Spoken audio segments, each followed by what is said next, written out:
Sallallahu ala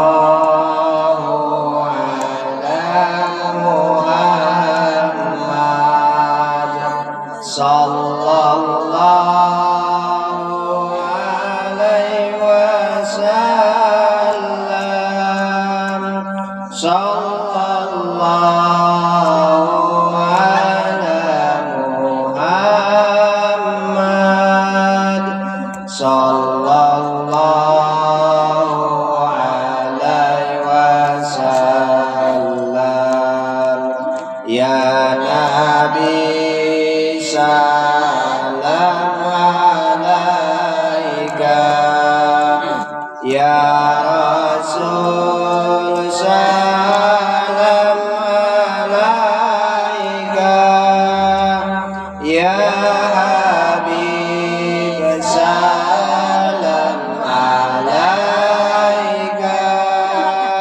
Salawatullah alaika. Sallallahu ala Muhammad. Sallallahu alaihi wasallam. Sallallahu ala Muhammad. Sallallahu alaihi wasallam. Assalamualaikum warahmatullahi wabarakatuh. Waalaikumsalam warahmatullahi wabarakatuh. Alhamdulillahirabbil alamin. Puja dan puji serta rasa syukur kita mari sama-sama kita persembahkan kehadirat Allah Subhanahu wa taala, yang mana pada sore hari ini kita masih diberikan Allah kesehatan, keringanan langkah serta keberkahan umur, sehingga kita masih dapat berkumpul di tempat kediaman Ibu Sahibul Bait ini dalam rangka untuk melanjutkan perwiridan Yasin kita sebagaimana biasanya. Mudah-mudahan segala apa yang kita baca menjadi amaliyah bagi kita masing-masing. Amin ya rabbal alamin. Salawat dan salam tidak lupa pula kita sampaikan kepada junjungan kita baginda Rasulullah Muhammad sallallahu alaihi wasallam, para keluarga dan sahabat-sahabatnya sekalian, dengan ucapan Allahumma sholli ala Sayyidina Muhammad wa ala ali Sayyidina Muhammad. Semoga kita senantiasa mendapatkan syafaatnya di yaumil akhirat kelak nantinya. Amin Allahumma ya amin.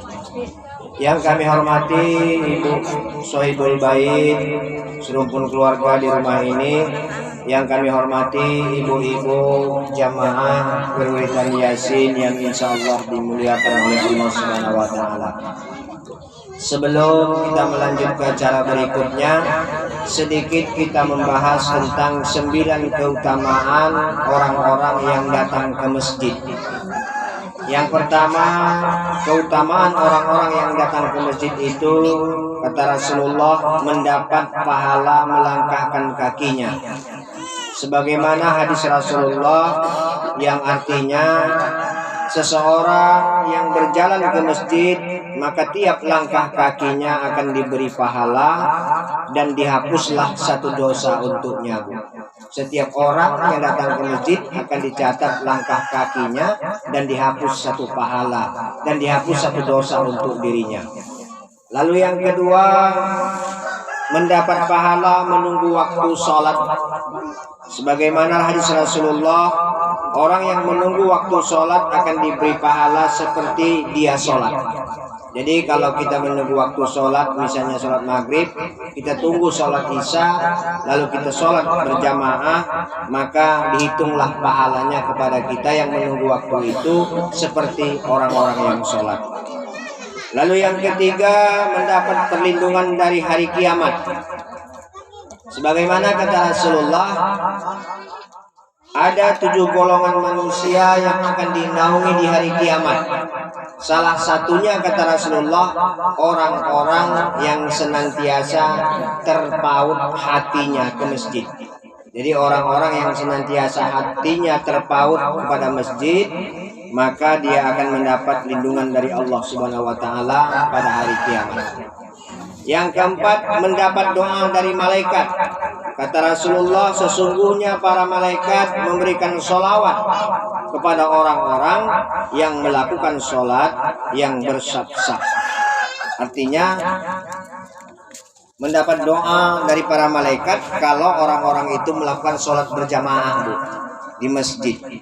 Lalu yang kelima, mendapat 119 pahala, kata Rasulullah. Seseorang yang melaksanakan sholat berjamaah, maka ia akan mendapatkan pahala 119 kali lipat pahala dibanding sholat sendirian. Inilah besarnya manfaat orang-orang yang datang ke masjid untuk sholat berjamaah. Lalu yang keenam, mendapatkan pahala khusus di waktu sholat isya. Seseorang yang mendapatkan sholat isya berjamaah, melaksanakan sholat isya berjamaah, maka ia akan mendapatkan pahala 59 kali lipat. Inilah keuntungan orang-orang yang sholat berjamaah di masjid. Lalu yang ketujuh, mendapatkan pahala khusus di waktu sholat maghrib. Pahala sholat maghrib secara berjamaah dilipat gandakan 27 kali lipat. Jadi kalau kita ibu-ibu mau sholat berjamaah di masjid, maka pahalanya 27 kali lipat diberikan Allah satu kali sholat. Sekaligus dosa-dosa kita diampuni oleh Allah. Dosa-dosa kecil, kecuali dosa-dosa besar. Yang kedelapan, terhindar dari sifat orang-orang munafik. Kata Rasulullah, tidak ada sholat yang lebih berat bagi orang-orang munafik, yaitu sholat isya. Jadi terhindarlah orang-orang yang sholat berjamaah itu dari orang-orang sifatnya munafik. Karena paling berat bagi orang-orang munafik itu melakukan sholat isya. Ini salah satu ciri-ciri orang-orang munafik. Kalau nampak kita orang berat melakukan sholat isya, berarti kita termasuk orang-orang yang munafik. Lalu yang kesembilan, mendapat ampunan dari Allah. Kata Rasulullah, barang siapa yang sholat berjamaah, maka Allah akan mengampuni dosa-dosanya.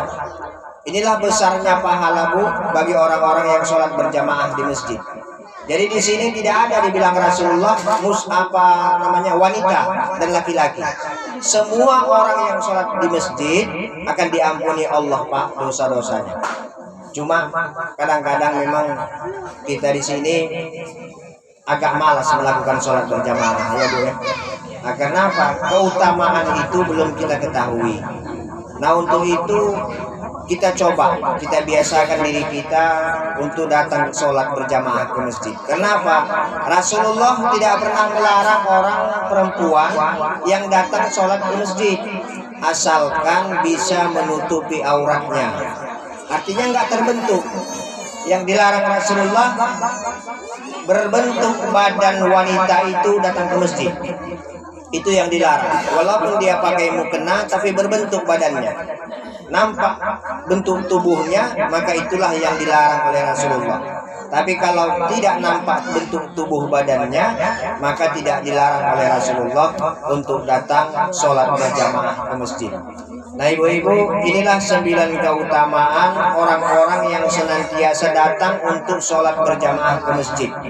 Mudah-mudahan kita semua, khususnya di sini nanti dibukakan Allah pintu hati kita untuk senantiasa memakmurkan masjid kita, untuk senantiasa mendatangi masjid kita.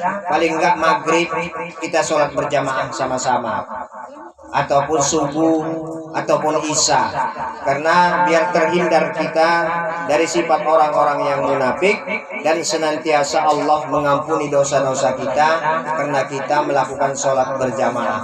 Dan mudah-mudahan Allah senantiasa memberikan keringanan langkah kita, membukakan hati kita untuk menjadi jamaah-jamaah yang ahli-ahli jamaah di dalam masjidnya. Amin, amin ya rabbal alamin.